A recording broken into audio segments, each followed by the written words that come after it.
A palavra pornografia, ela vem do grego e significa literalmente escrever sobre prostituta, ou descrever uma prostituta. E com o tempo, esse termo passou a se aplicar a qualquer material escrito ou gráfico que tivesse qualquer conteúdo sexual, de onde vem a palavra pornografia. E hoje o termo é usado de forma negativa, né? A indústria pornográfica, que produz filmes, revistas, vídeos e sites na internet, prefere usar outros termos como material adulto, né? Para evitar o termo pornografia, que é um termo que já tem uma pejoração, uma conotação pejorativa. Bom, em termos gerais, nós podemos dizer que a pornografia é a representação da nudez e do comportamento sexual humano com o objetivo de produzir excitamento sexual. E essa representação é feita através de todos os meios de comunicação que são possíveis. Através de imagens animadas, filmes, vídeos, computador, através de desenhos, e tantas quantas são as formas de comunicação que o homem inventou, todas elas têm sido usadas para a transmissão de material pornográfico com o objetivo de excitar sexualmente as pessoas. A pornografia explora o sexo, trata os seres humanos como coisas e, em particular, as mulheres como sendo objeto sexual. A pornografia é muito antiga, não devemos pensar que é alguma coisa nova, que pertence à nossa época. Em praticamente todas as culturas antigas, nós encontramos exemplos da representação gráfica dos órgãos genitais e das relações sexuais humanas explícitas. Por exemplo, em muitas das paredes dos templos pagãos dos cananeus, que foram destruídos pelos israelitas quando da invasão da Terra Prometida, sob a liderança de Josué, cerca de 1.300 anos antes de Cristo, havia desenhos de órgãos sexuais masculinos e femininos nas paredes dos templos. Tanto é que Levítico, capítulo 26, verso 1 e números 33, 52 fazem menção desses símbolos sexuais, desses desenhos de órgãos sexuais que eram pintados ou desenhados nas paredes dos templos pagãos. Você tem que lembrar que naquela época o culto aos deuses pagãos envolvia a prostituição cultural e boa parte dos sacerdotes e sacerdotisas praticavam a prostituição com os adoradores. Ali mesmo no templo havia câmeras, havia lugares, quartinhos, onde eles tinham relações sexuais para encenar a fecundação da terra. Então, esses cultos agrários primitivos dos cananeus e dos habitantes de Canaã misturavam a imoralidade e a prostituição com a religião deles e, como resultado, eles expunham claramente os símbolos de excitação, os símbolos que representavam a sua religião. Essas são, talvez, esses desenhos nos templos cananeus, são talvez a forma mais antiga de pornografia que nós conhecemos. Aqui eu vou ler para vocês o que está em Isaías. Olha o que é que diz o profeta Isaías, capítulo 57, de 7 a 8. Ele diz assim: sobre monte alto e elevado tu pões o teu leito, e para lá sobes para oferecer sacrifícios.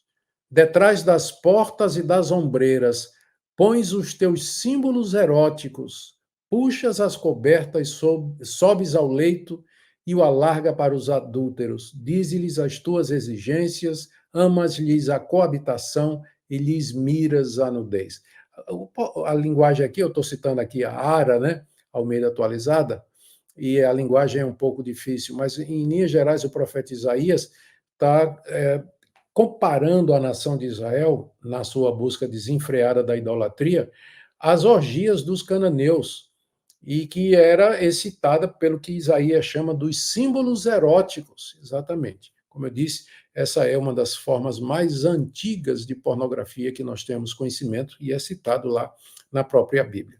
Agora, a nação de Israel tinha uma atitude completamente diferente das demais nações com relação à exposição dos órgãos sexuais. Se não, vejamos. Deus cuidou em cobrir a nudez do primeiro casal após a queda. Lá em Gênesis 2, verso 25, está o relato da criação, E Gênesis 3, de 7 a 10, o relato da queda e a consequente cobertura que Deus fez da nudez do primeiro casal, que em vão tentou se ocultar através de roupa de folhas, e Deus os cobriu com a pele de um animal. Então, veja como a atitude de Deus não foi deixar a nudez, mas cobrir a nudez. Cão, o filho de Noé, na verdade, o neto de Noé, perdão, é o filho de Noé, é o Canaã, é que é o neto, é que foi amaldiçoado. Mas Cão, filho de Noé, ele foi condenado por ter visto a nudez do seu pai, quando seu pai estava bêbado dentro lá da tenda, e os irmãos tiveram todas as precauções para evitar a nudez do pai, mas Cão não somente viu, mas aparentemente zombou da nudez do seu pai, e o resultado é que ele foi castigado e é toda a sua descendência, né? Outra coisa interessante é que quando a Bíblia vai se referir aos órgãos genitais, tanto masculino quanto feminino, a Bíblia procura evitar palavras que evoquem imagens na cabeça da gente. Então, a Bíblia, os autores bíblicos usam aquilo que a gente chama de eufemismo. Ou seja, uma linguagem sugestiva, sutil, não muito clara, mas que todo mundo entende. Por exemplo, lá em Levítico 18, onde tem a relação onde temos a lista das relações sexuais proibidas, em vez de dizer você não vai ter relações sexuais com a sua tia, com a sua madrasta e tudo mais, diz assim: não descobrirás a nudez da tua tia, não descobrirás a nudez. Veja como a Bíblia é cuidadosa, né, quando ela chega nesse assunto. Olha, descobrir a nudez, em Êxodo 28, 42, a referência à pele nua. Em Deuteronômio 23, há uma citação do membro viril, né, não há uma descrição muito gráfica disso aí. Lá em Deuteronômio 28, 57, os órgãos sexuais masculinos são descritos como alguma coisa que está entre os pés. 1 Coríntios 12, verso 23, o apóstolo Paulo sutilmente se refere aos órgãos genitais, dizendo que eles são a parte indecorosa que nós cobrimos e damos maior honra e valor. Então, perceba a atitude do povo de Israel, influenciada pela palavra de Deus e pela revelação das Escrituras, era diferente dos povos cananeus, que pintavam símbolos eróticos em todo lugar e que apreciavam a nudez e misturavam a prostituição com sua religião. Não. O povo de Deus no Antigo Testamento era um povo casto, era um povo que cobria a nudez e, quando falava dessas coisas, usava de uma linguagem não muito gráfica para não despertar a imaginação das pessoas. Não somente os cananeus, mas os gregos também, não é outra civilização, mas também nós temos indícios do uso da pornografia muitos séculos antes de Cristo. Por exemplo, quando no culto ao deus Dionísio, ou Baco, deus do vinho, de onde vem a palavra bacanal, que era conhecido, né? Os temas pornográficos eram empregados em canções que eram compostas em homenagem ao deus Dionísio, ou Baco, o deus do vinho. Nas ruínas da cidade de Pompeia, que foi destruída pela erupção do vulcão Vesúvio no ano 79 depois de Cristo, encontrou-se pinturas pornográficas nas paredes de algumas edificações, representando os órgãos sexuais masculinos e, inclusive, trazendo propaganda de serviços de prostituição. Já pensou? Isso aí, poucos anos depois de Cristo, né? A pornografia também foi muito usada em algumas culturas orientais antigas, como China, Japão e Índia. Bastante ampla e divulgada foi a obra Kama Sutra, escrita na Índia por volta de 2.500 anos antes de Cristo, um manual contendo gravuras grotescas de toda forma absurda de relação sexual, né? E na Europa medieval, o famoso Decamerão, escrito em 1353 pelo Boccaccio, é uma obra abertamente pornográfica que tinha uma circulação muito grande. Eu estou entrando em mais detalhes para vocês saberem que esse assunto ele é antigo e já tem sido objeto de estudo, né? Pornografia e os seus efeitos. Então, nessa primeira parte, eu queria falar de que não estamos lidando com alguma coisa nova, mas a pornografia é tão antiga quanto o homem. E ela existe e acompanha a raça humana desde que a raça humana pisou aqui no nosso planeta. Então, licença aqui que eu vou refrescar a garganta. Bom, com a chegada da internet, a disponibilidade e a facilidade de acesso à pornografia multiplicou-se de uma forma inimaginável. Nós não temos condição de mensurar. A indústria pornográfica, ela cresceu de forma massiva, porque as pessoas passaram a consumir pornografia em suas próprias casas, sem precisar ir ao cinema, banca de revista ou sex shops. Tenho uma confissão a fazer. Antes de me converter, aos 23 anos de idade, eu era viciado em pornografia. Eu, cedo, aprendi a gostar de pornografia. Embora eu tenha sido criado num lar cristão, eu me desviei aos 16 anos de idade, fui para o mundo. Eu me lembro que para consumir pornografia, primeiro eu não podia entrar em alguns cinemas, porque era até 18 anos, né? E eu tinha 16, 17 anos, não podia. E para comprar revista pornográfica, você tinha que ir à banca e as revistas eram envoltas no envelope preto, plástico, e assim, escondida debaixo das outras, né? Você olhava para um lado, olhava para o outro, não tinha ninguém, você comprava aquilo e levava para casa. Então, antes da vinda da internet, a coisa era mais ou menos contida. Hoje, as pessoas acessam sites pornográficos, consomem pornografia, vídeos, clipes, nas redes sociais, através do celular, em qualquer lugar e a qualquer momento. Isso está exposto, isso está disponível, inclusive dos nossos filhos e netos, se a gente não tomar o devido cuidado. Devido ao acesso internacional e ao custo zero de se copiar e baixar imagens na internet, a cyberpornografia, é o nome que se dá, se tornou a forma mais popular de pornografia nos dias de hoje. Nos dias de hoje. Muito bem. Nós temos aqui, quero parar aqui um pouquinho para dar uma palavrinha de agradecimento ao Davi Rocha, que é membro do Vivendo as Escrituras há 5 meses. Ele é participante ativo do nosso fórum, já com 8 mensagens colocadas ali, devidamente respondidas. Muito obrigado, Davi, pela sua participação e que o seu exemplo seja imitado por muitos outros, né, que queiram fazer parte aí da nossa comunidade.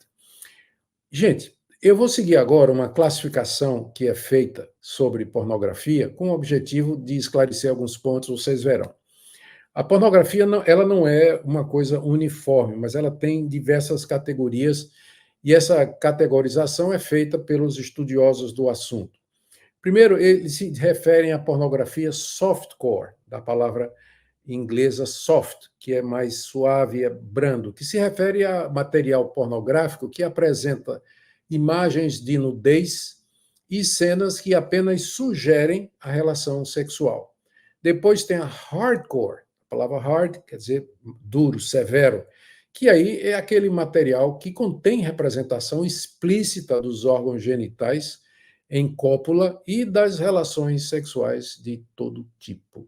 E, por último, tem o que eles chamam de snuff, que é vídeos onde pessoas praticam atos sexuais e depois são assassinadas. Existem lendas a respeito da existência desse tipo de pornografia, não é? No mundo, no submundo da internet e assim por diante. É uma classificação que é colocada.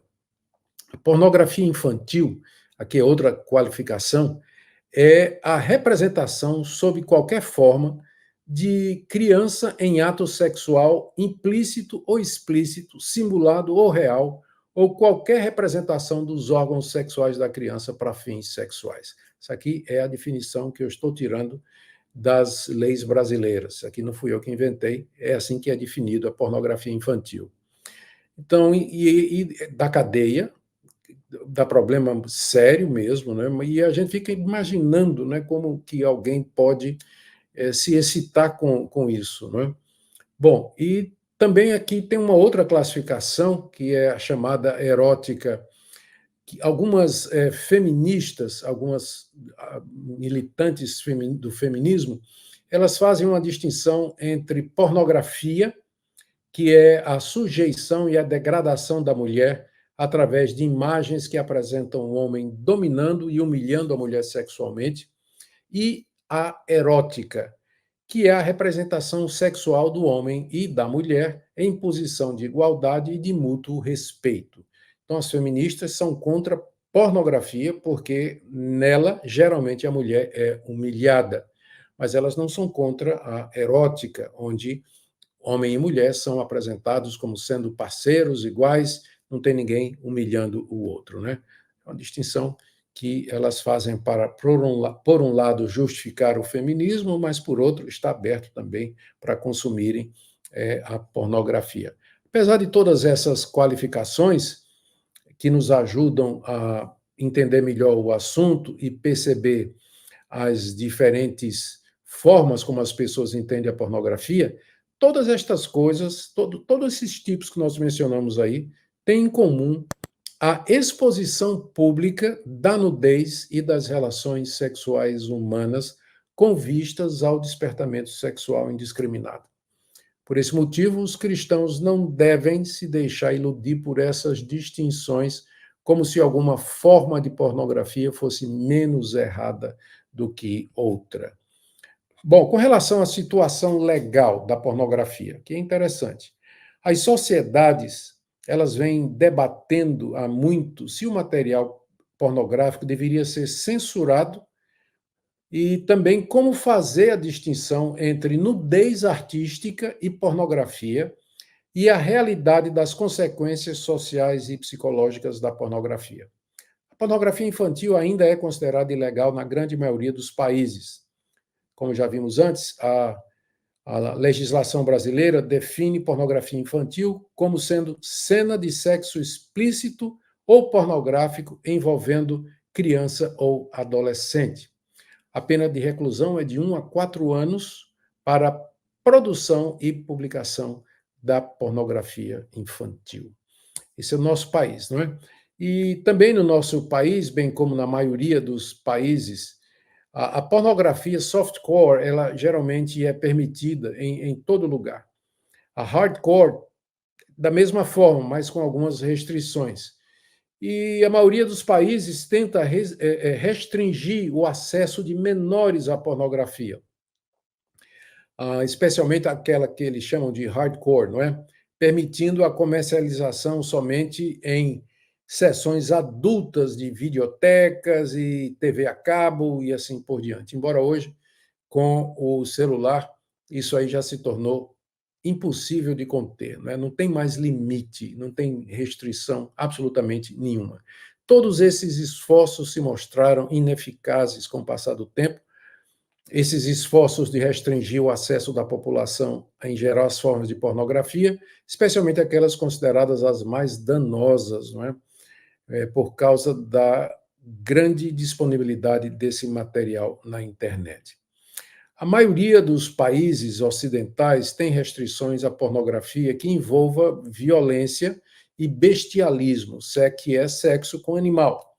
A Holanda e a Suécia, entretanto, permitem a venda desse material abertamente em sex shops e após os 15 anos de idade, os jovens podem assistir filmes pornográficos de qualquer tipo. Na Grã-Bretanha, na Inglaterra, a pornografia hardcore continua sendo ilegal, embora totalmente tolerada. E no Japão, até recentemente, a exibição dos órgãos genitais era proibida e a pornografia softcore era permitida. Agora, a gente pergunta, né, por que um governo tentaria restringir a pornografia? Geralmente os governos, né, eles estão interessados em outras coisas. Por que eles estão interessados em restringir o acesso à pornografia? Não é apenas uma questão cultural ou ética que levam os governos a restringir ou permitir a pornografia, mas questões financeiras e econômicas influenciam os governos. Então, só para vocês terem uma ideia, a indústria pornográfica é uma das maiores indústrias do mundo e ela gera milhões e milhões de dólares em impostos anuais. Por isso que os governos não têm tanto interesse em restringir o acesso à pornografia, a sites pornográficos, o uso da internet, porque é possível fazer isso, é possível fazer. Mas por que não fazem, mesmo sabendo dos riscos e dos danos que a pornografia pode fazer às pessoas, especialmente os jovens e adolescentes e as crianças? É porque a pornografia é uma indústria que gera bilhões em reais e milhões de dólares no mundo todo para os governos, né? E eles não estão dispostos a abrir mão desse dinheiro, né? As estatísticas mais recentes, portanto, apresentam um crescimento vertiginoso, com milhões e milhões de sites pornográficos na internet em todo o mundo e milhões de pessoas visitando pelo menos um site pornográfico por semana. Além da questão financeira, existe uma relação de causa e efeito entre o consumo da pornografia e o avanço da violência contra a mulher, a, o crescimento da AIDS, a gravidez de adolescentes, a prática do aborto, tudo isso está ligado ao aumento de consumo de pornografia. E essa conta vai parar onde? A pessoa com AIDS, adolescente grávida, aborto, onde é que isso vai parar? Isso vai parar nas costas do governo. Não é? O governo vai ter que pagar para cuidar da saúde dessas pessoas que chegaram a isso aí, sem dúvida. Não só pelo. Não estou ocupando só a pornografia, mas estou dizendo que a pornografia sempre está envolvida com isso. Sempre está envolvida com isso. Então, essa é uma das razões pelas quais você não vê muita restrição, não é? Eu estou vendo aqui também, só parando um pouquinho, o João de Freitas, que é membro há 5 meses da comunidade Vivendo as Escrituras e que também participou muitas vezes do fórum, pelo menos 2 vezes, né? João, muito, muito bem-vindo, é uma alegria ter você aqui. Desculpem assim dar essas paradinhas, é que de vez em quando a gente vê um nome mais conhecido e a gente precisa registrar e agradecer a esses queridos irmãos e amigos. Bom, gente, agora, diante de todo o estrago que a pornografia faz, era de se esperar que houvesse alguma resistência, né? Que nem todo mundo está disposto a aceitar que a pornografia, com os males que ela produz, continue por aí correndo livre. Então, mas geralmente as críticas e ataques à indústria pornográfica e aos seus consumidores vêm de religiosos conservadores. E nesse ponto, evangélicos e católicos têm atacado fortemente a indústria da pornografia, especialmente em países onde o cristianismo ainda retém alguma força política. Os argumentos usados pelos religiosos contra a pornografia é que ela é imoral, que o sexo é reservado para o casamento e que a pornografia aumenta a violência da sociedade, particularmente contra a mulher, e estimula as relações sexuais fora do casamento, sem preparo, sem cuidado, e como resultado, muita gente contaminada com doenças venéreas, com AIDS e todas as demais consequências que estão ligadas aí ao sexo sem qualquer restrição ou sem aqueles limites que a palavra de Deus coloca. Outra frente de resistência à pornografia é de organizações sem fins lucrativos que se dedicam a caçar consumidores e divulgadores da pornografia pela internet. Sabiam disso? Tem vários grupos de voluntários que ficam procurando, fazendo pesquisa na internet para achar sites de pornografia infantil e aí fazer denúncia à polícia e para que, afinal, eles sejam presos e todo esse processo ele seja terminado, né? Bom, mas agora vamos trazer o assunto mais para perto de casa. Quero falar dos evangélicos voyeur. Pois é. Voyeur é um termo francês que significa aquele que gosta de ver, aquele que gosta de olhar. E é o termo que é usado para descrever aqueles que têm prazer sexual em observar outras pessoas nuas ou praticando relações sexuais. O voyeur não interage diretamente com o objeto do seu prazer, mas ele reage através da masturbação. Esse é o nome que se dá geralmente ao consumidor secreto de pornografia, o voyeur. é uma boa descrição para cristãos viciados em pornografia. Eles não vão sair atrás de uma prostituta, eles não vão sair atrás de alguém para ter um caso, alguém com quem ficar. Não. O prazer deles é pela internet, é pelas redes sociais, é pelo celular. Então, eles são chamados de observadores, de voyeur, né? Que é o nome que eu coloquei aqui. Não fui eu que coloquei esse nome, esse é o nome que se dá pelos estudiosos, os quais, esses pesquisadores, estimam que nos Estados Unidos, pelo menos 50% dos evangélicos estão afetados por alguma forma de pornografia. E essa pesquisa ela está atrasada. Ela é de alguns anos atrás. Já há 2 décadas atrás, 15 anos atrás, já se sabia que 50% dos evangélicos nos Estados Unidos, de alguma forma, estavam relacionados ou envolvidos com alguma forma de pornografia. No Brasil, com a facilidade que se tem de obter material pornográfico, eu acredito que a estatística é a mesma. E pior, né? Porque nos Estados Unidos ainda algumas igrejas são bem ativas através dos meios dos seus representantes, né, contra esse tipo de coisa, mas no Brasil a igreja não é ativa contra a pornografia. Ela não se posiciona, ela não diz alguma coisa, ela não fala, ela não leva seus parlamentares a tentarem, de alguma forma, pelo menos se expressar, não é? Ou expressar a posição da igreja, dos cristãos contra isso. A verdade é que provavelmente cerca de 60% dos homens evangélicos no Brasil são consumidores de pornografia em maior ou menor escala. E a grande parte desse percentual é de jovens adolescentes evangélicos. Agora, tem uma pesquisa aqui, ela é bem antiga, feita por uma revista evangélica, entre jovens de 22 denominações evangélicas diferentes. 52% deles já tinham praticado sexo antes de sexo pré-marital. Destes que tiveram sexo pré-marital, cerca da metade tinha uma vida sexual ativa com um ou mais parceiros.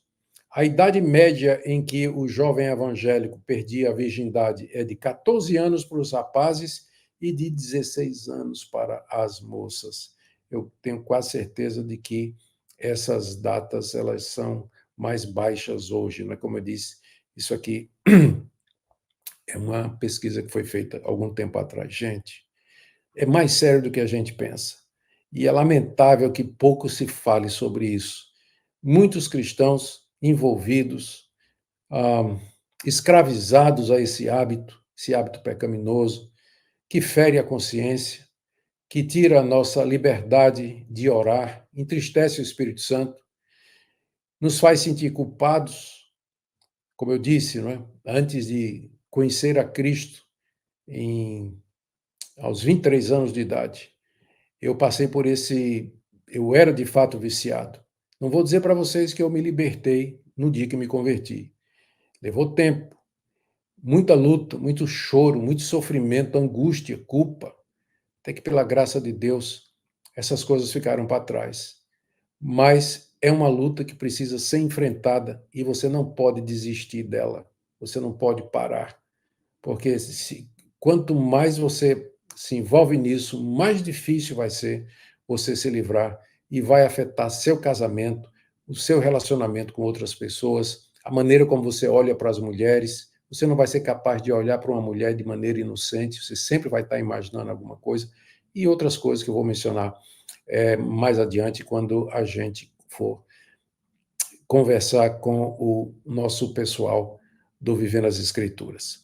Irmãos em Cristo, meditemos hoje sobre o tema solene e urgente de como vencer a pornografia, uma praga espiritual e moral que assola a nossa geração e tenta destruir a pureza do coração, a integridade das famílias e o testemunho da Igreja, exigindo de nós uma compreensão profunda da antropologia bíblica e da soberania da graça de Deus. Pois as Escrituras nos ensinam, com autoridade celestial e clareza absoluta, que a pornografia não é apenas um deslize comportamental ou um vício inofensivo, mas uma forma de idolatria e adultério do coração que viola o design sagrado de Deus para a sexualidade e profana a dignidade humana ao tratar pessoas criadas à imagem e semelhança de Deus como meros objetos de consumo egoísta, lembrando que o pecado começa nos olhos e se estabelece na mente antes de se manifestar em atos, e que a verdadeira batalha pela pureza é travada no campo dos afetos e das inclinações mais profundas da alma. O ensino reformado nos recorda com fidelidade as doutrinas da graça, que a nossa luta contra a impureza sexual é reflexo da nossa corrupção total e da nossa necessidade desesperada de um Redentor, pois o coração humano é uma fábrica de ídolos que busca constantemente satisfação em cisternas rotas que não retêm as águas, e a pornografia oferece uma falsa promessa de intimidade e prazer, que no fim entrega apenas solidão, culpa, vergonha e escravidão espiritual, exigindo que reconheçamos que a nossa única esperança de vitória não reside em nossa própria força de vontade ou em métodos de autoajuda, mas na união vital com Cristo e no poder transformador do Espírito Santo que nos capacita a mortificar as obras da carne e a viver em novidade de vida. As Escrituras nos revelam que para vencer esse mal, devemos adotar uma estratégia de guerra que envolve tanto a fuga quanto o combate, pois somos instruídos a fugir da impureza, assim como José fugiu da tentação, reconhecendo que há batalhas que se vencem pela retirada estratégica de ambientes, dispositivos ou situações que servem de gatilho para o pecado. E, ao mesmo tempo, somos chamados a lutar o bom combate da fé, revestindo-nos de toda a armadura de Deus e usando a espada do Espírito, que é a palavra de Deus, para desmascarar as mentiras do inimigo que tenta nos convencer que o pecado é prazeroso, necessário ou inevitável, quando, na verdade, ele é um veneno que mata a comunhão com o Pai. A maturidade cristã, na busca pela pureza, manifesta-se quando compreendemos que o pecado deve ser tratado com severidade radical, cortando influências e hábitos que nos fazem tropeçar, mas sabendo que a mera repressão externa não é suficiente se o coração não for cativado por uma beleza superior, que é a glória de Cristo,